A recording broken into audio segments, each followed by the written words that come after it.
रुके हुए यहाँ पे। ये सब आपको देखकर हमारे दिल में बहुत खुशी हो रही है। और हमारे डिग्निटरीज, डिस्टिंग्विश्ड गेस्ट्स, हौदा और जो ये कमेटी महारानी सुदक्षिणा बरोई बदौल को हम बहुत बहुत धन्यवाद देना चाहते हैं। हमको बताया गया है ये कि आज सबसे बड़ा ये आप लोगों का प्रोग्राम रहा है महारानी के लिए। ये देख के हमें बहुत खुशी हो रही है और पता चलता है इससे कि आप राज परिवार को अभी भी कितना इज्जत देते हो। हम कोई पॉलिटिशियन नहीं है, जज भी नहीं, पर हमारा जो संबंध है आपके साथ में बहुत ज्यादा है और बहुत पहले से है। राज परिवार ने कभी भी किसी के साथ में पॉलिटिक्स नहीं खेला। महाराजा का काम था हजारों साल से सब त्रिपुरा वासी को, कोई भी कम्युनिटी के हो, सबको एकजुट बना के एक साथ रखना। इसीलिए जमातिया समाज भी आया, क्योंकि आप लोग डिसिप्लिन, जैसे हमने बताया गया था, सबसे ज्यादा डिसिप्लिन और कोई डर नहीं था आप लोगों को। इसीलिए जमातिया हौदा आज तक यहां पे है। और जमातिया हौदा के जितने भी लोग थे वही थे महाराजा के सबसे प्रिय सेना, क्योंकि महाराज सबसे ज्यादा विश्वास करते थे जमातिया के ऊपर में। तो आज बस हम यही देखने आए हैं कि आप भी पहले जैसे महाराज के फैमिली के साथ में और अपने आप में भी थानसा बना के रखिए। पॉलिटिक्स आजकल हमें डिवाइड कर दिया है, धर्म भी हमें डिवाइड कर दिया है, हमें अलग कर रहे हैं। पर सबसे जो बड़ा चीज है हमारी जिंदगी में वो है सत्य। हर धर्म, हर कम्युनिटी, हर जात यही बोलता है कि सच बोलो, किसी का खराब मत करो। फिर भी आज हम लोग एक दूसरे को से क्यों घृणा करते हैं, क्यों नफरत करते हैं? कल के दिन में ये हमको क्या देगा? कुछ भी नहीं। त्रिपुरा महाराज ने, माणिक्य डायनेस्टी ने इतने सालों से कैसे राज किया? सिर्फ जाके 1947 में हम लोग ने इंडिया के साथ में मर्जर किया और 1949 तक महाराजा किरीट विक्रम ने राज किया। राजमाता कंचन प्रभा देवी ने पूरे त्रिपुरा समाज के लिए बहुत कुछ किया। इसीलिए हम लोग हजारों साल से अभी तक है, जबकि पूरा नॉर्थ ईस्ट में कोई भी महाराज नहीं है मणिपुर को छोड़ के। तो हमारे अंदर में कुछ था पहले, वो हमारे अंदर में क्या था? यूनिटी, थानसा, जो कि अभी खत्म हो रहा है। हम यहां में कोई प्रॉमिस करने को नहीं आए हैं कि किसी के पॉकेट में इतना पैसा जाएगा या किसी को क्या मिलेगा। फिर अभी हम लोग भाषा को लेके बात कर रहे हैं, स्क्रिप्ट को लेके बात कर रहे हैं। महाराज के टाइम में अलग था, कोई डिसीजन लेने से महाराज लेता था, पर अभी हम लोग डेमोक्रेसी में हैं। डेमोक्रेसी में आप लोगों का डिसीजन चलता है। तो हमारे आगे वाली पीढ़ी को क्या अच्छा लगता है, कौन सा स्क्रिप्ट पसंद है, कौन सा चीज में सुविधा होगा, वो उनके हाथ में है। बहुत लोगों को यह पता नहीं है कि जो बांग्ला भाषा है वो ठीक है त्रिपुरा में जरूर आया, पर उसके पीछे भी एक कारण है। बांग्ला भाषा, देवनागरी, दोनों एक ही फैमिली, मतलब एक ही भाषा का एक हिस्सा है। वो भाषा है ब्राह्मी भाषा, जो सबसे पहले, जो अभी हम लोग इंडिया बोलते हैं, पर ये अफगानिस्तान में भी था, पूरा देश में था ब्राह्मी भाषा। ब्राह्मी भाषा से दो भाग हुआ, एक हुआ देवनागरी जो हिंदी भाषा है, और एक हुआ नागरी। नागरी भाषा त्रिपुरा, आसाम, मणिपुर और बंगाल में आया। तो अभी अगर हम लोग बोल रहे थे कि त्रिपुरा में जो पुराना भाषा जो मंदिर में लिखा था वो बंगाली है, ये भी पूरा सच नहीं है। वो था नागरी भाषा, क्योंकि उसमें कुछ कुछ लिपि है, कुछ शब्द है जो आसामीज से भी मिलता है। क्योंकि हम इतिहास पढ़ते हैं, I am a person of history, तो आई कैन से दिस, हम ये बोल सकते हैं क्योंकि हम लोग रिसर्च करते हैं। तो इसलिए भाषा जो भी हो, हम लोग को आगे का देखना है, हमारे बच्चे को शिक्षा चाहिए। हमारे फैमिली में महाराजा लोग का जितना भी हम लोग के त्रिपुरा के राज परिवार में सब हो, बुरुई हो या चला लड़का लड़की, कभी भी कोई भेदभाव कभी भी नहीं हुआ। महाराजाओं ने औरत को भी उतना ही इज्जत दिया जैसे कि लड़के को। इसीलिए त्रिपुरा में महारानी लोगों ने मुगल लोगों को भी अटैक करके वो लोग को हरा के भगा दिया। और आजकल के जमाने में भी आप देखिए, महारानी तुलसीवती ने पहला लड़की लोग का स्कूल खोला। महारानी सुदक्षिणा देवी या तो सुलक्षणा देवी, जो भी हो, जमोत्या परिवार की थी। इतना पहले जमाने में इतना पैसा नहीं होता था, पर महाराज पैसा नहीं देखता था, चरित्र देखते थे। और महारानी सुदक्षिणा देवी का चरित्र इतना स्ट्रॉन्ग था कि उन्होंने जो पुत्र हुए, उनका जो बच्चे हुए, वो 2 महाराज हुए, ईशान चंद्र और वीर चंद्र महाराज, जिन्होंने त्रिपुरा को मॉडर्नाइजेशन, आधुनिक पीरियड में उनको ले चला। तो अब जाके त्रिपुरा इतना आगे बढ़ सका।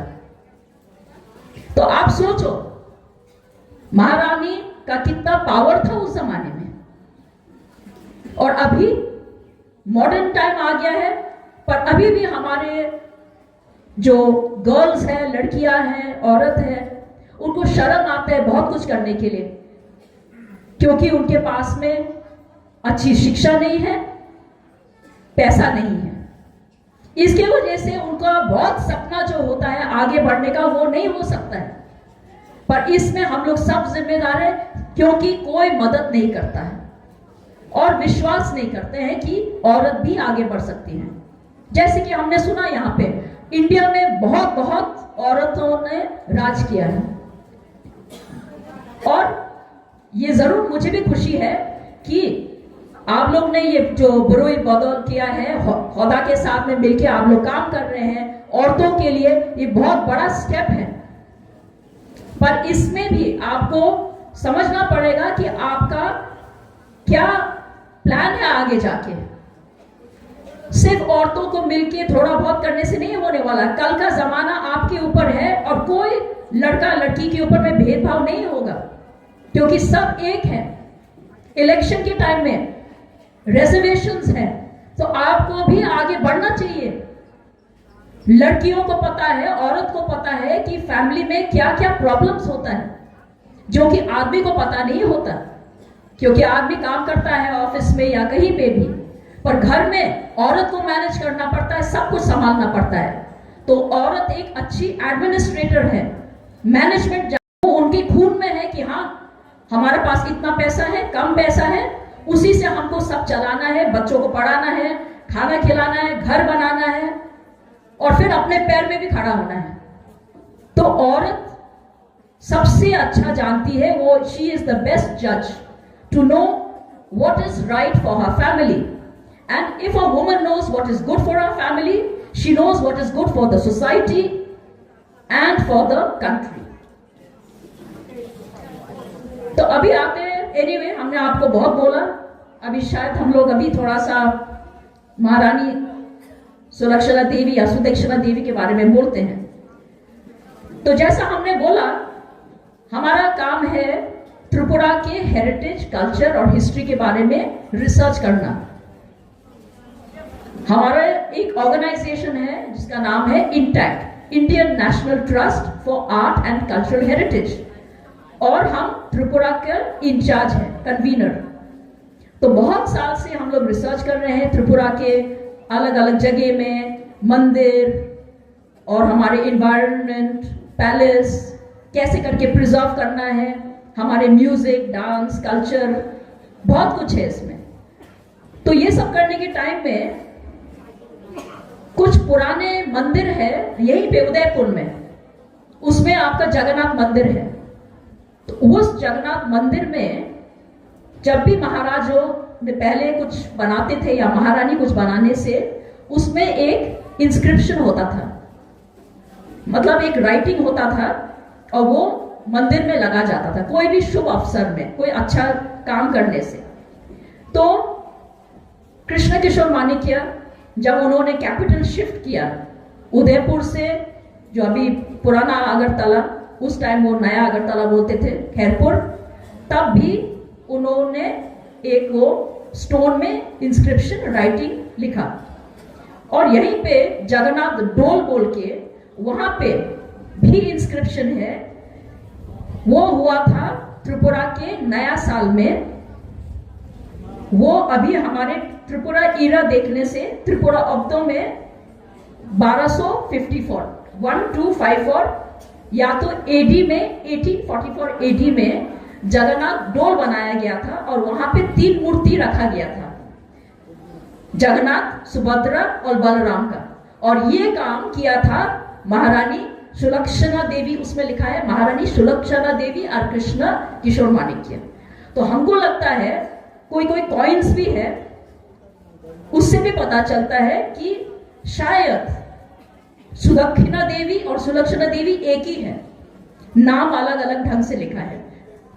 जो भी हो, रिसर्च चाहिए, पर फिर भी ये छोटे बातों में हमको कोई डिवाइड नहीं होना है। हमको ये सीखना है महारानी से कि उनका कितना पावर था, वो कितना सपोर्ट करते थे अपने महाराजाओं को, और जो डिसीजंस है, जो भी कोई काम होने से महाराज हमेशा अपने महारानी से भी पूछते थे कोई भी कार्य करने के पहले। तो इससे ये पता चलता है कि औरतों को भी कितना बड़ा दर्जा मिलता था, कितना हक मिलता था। ये लिखा गया है, हम आपको किताब भी बोल देते हैं। वो किताब महाराजा राधा किशोर मानिक्य के टाइम में लिखा गया था इन 1907। महाराजा राधा किशोर मानिक्य ने बोला कि जितने भी पुराना पैलेस, टेम्पल, मंदिर को छोड़ के भी और भी जगह है जिधर में भी ये सब लिखा गया है हिस्ट्री के लिए, वो किताब बनाना चाहिए। तो वो किताब था श्रेणीमाला शिलालिपि संग्रह। तो उसमें ये हम 2 दिन पहले हम ऐसी किताब पढ़ रहे थे, तब हमने बोला अरे नाम ऐसा है, तब हमने सोचा चलो खबर देना चाहिए। लाइफ में बहुत सीखने को मिलता है, ज्ञान का कोई अंत नहीं होता है। ज्ञान हमेशा हम लोग को आगे बढ़ाएगा और हम लोग को यूनाइट करेगा, क्योंकि शिक्षा सबसे बड़ी चीज है। और इसको छोड़ के भी बहुत कुछ है, कॉइन्स भी है, उसमें भी लिखा गया है। पर जैसा हमने बोला, ये सब छोटी बात है। हम लोग का मेन उद्देश्य, आज हम लोग यहाँ पे सब आए हैं, बहुत खुशी का दिन है, महारानी का ये जो जन्मदिन है ये मनाने के लिए। महारानी का समय कैसा होगा उस जमाने में आप सोचिए। अभी भी त्रिपुरा में बहुत जगह है जिधर में जाने के लिए बहुत मुश्किल होता है, पहाड़ चढ़ के, नदी को पार करके, जंगल से जाना होता था। और पहले जमाने में महारानी के टाइम में जंगली जानवर बहुत कुछ होता था, फिर भी महारानी भी बाकी औरतों के जैसे ही थी, ऐसे ही जगह में उनका पालन पोषण हुआ। वो भी बहुत कठोर खराब समय से गए होंगे, मुश्किल से जिया होगा।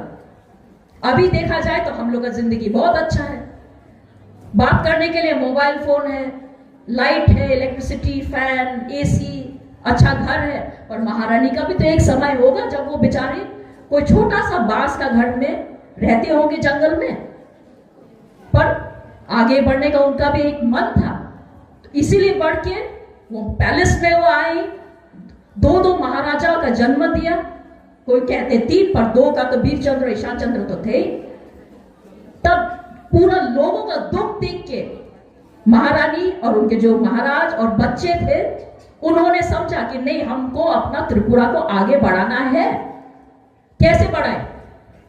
कुछ आधुनिक चीज करके बढ़ाना पड़ेगा, तब जाके हमारे जो कानून थे उसको भी डेवलप किया, उसको भी बदला, भाषा को थोड़ा सा और बढ़ावा देने के लिए लिखित रूप में किताबें निकाले। महाराजा वीरचंद्र का लाइब्रेरी दुनिया का सबसे बेस्ट लाइब्रेरी में गिना जाता है, बहुत लोगों को पता नहीं है।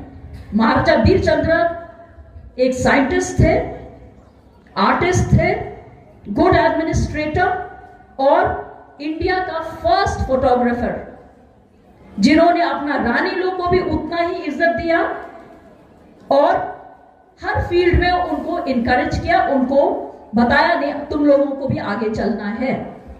तो हमारे महाराजा लोग ने बहुत कुछ किया और हम लोग वही वंश के हैं।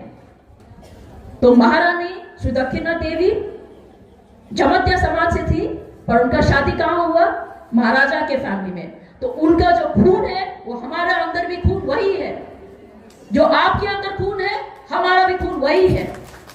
इससे बड़ा खानसा क्या हो सकता है? इससे ज्यादा हमारे अंदर और क्या है? यही खून का रिश्ता हम लोग हजारों साल से चल रहा है और इसको हम लोग को आगे और बढ़ाना है। बस इतने ही बोल के हम ज्यादा नहीं बोलना चाहते, आप लोग बहुत देर से रुके हुए हैं, पर हम आप सबको कंग्रेचुलेट करना चाहते हैं, धन्यवाद बोलना चाहते हैं कि इतने शुभ अवसर पर आपने हमको बुलाया। हमको बहुत अच्छा लगा आप सबसे मिलके। हम आप सबको खुलखा बोलना चाहते हैं, ऐसा और भी मौका हो। हमको अभी एक यहाँ पे एक लेटर भी दिया है बुरी बदल ने एक हॉल बनाने के लिए, तो वो हम महाराज को जरूर बोलेंगे ताकि हमारे समाज को कल के दिन कुछ भी प्रोग्राम करना हो तो वो बहुत अच्छे तरीके से हो जाएगा। हम लोग हमेशा आपके साथ हैं, इसीलिए आप कभी मत भूलिए आगे बढ़ने के लिए हमेशा महाराज का फैमिली, माणिक्य डायनेस्टी आपके साथ आगे से रहा है और जिंदगी भर तक, लास्ट पल तक हम रहेंगे।